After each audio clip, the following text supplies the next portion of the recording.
This is where the story starts. Weapons is a mystery horror film directed by Zach Cregger, the same writer and director that brought us Barbarian, which personally I thought was the best and scariest film of 2022. Heck, I even have a framed poster of it in my room when I worked at the theater.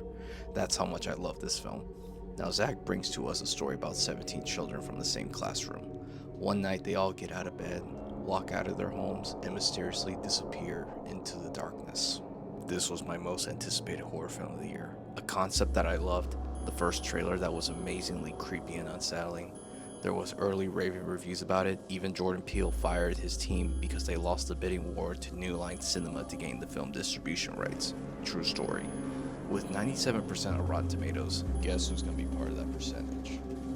Well, unfortunately, not me, because I was shockingly disappointed with this film. I know that this may be a hot take on my part, but the thing is, I just thoroughly just thought that this film was just not as scary or as satisfying as some people were hyping it up to be. Let me get the good parts out of the way first. This is a really well-made film, even though it is a slow burn, which I don't really have any problems with it when it's done right, and it is. It's greatly acted, it has very effective cinematography, and some well-made jump scares that got me a few times. And it really has its own unique way of telling the story from other people's perspectives as we progress later on throughout the film. And for that first half, it was great. I was fully invested, it kept me thinking, I was just full on board. It's until when we get to that second half where it started to tank for me. Basically, when we start to learn more about the story and the big reveal on what's causing all this, part of my brain was going like, that's it?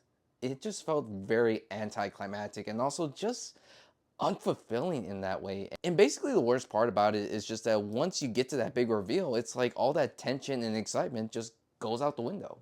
Based on the marketing, this film is not going to go exactly the way that you expect, and not in a good way.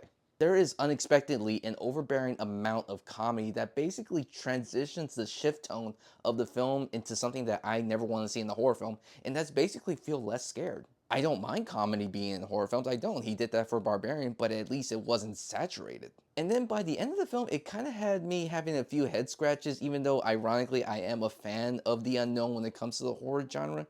But this is just a super rare occasion where I was just wanting just a little bit more. It's not a bad film. Point is, I was just disappointed. I was just expecting something a little bit more, possibly trying to see it as a top 10 best film of the year, and that's not what I got. And maybe that was just a downfall. It's just having those expectations for a film, and then you go in with a certain idea, and then it just doesn't end up the way you have. I'm pretty sure others have dealt with that before.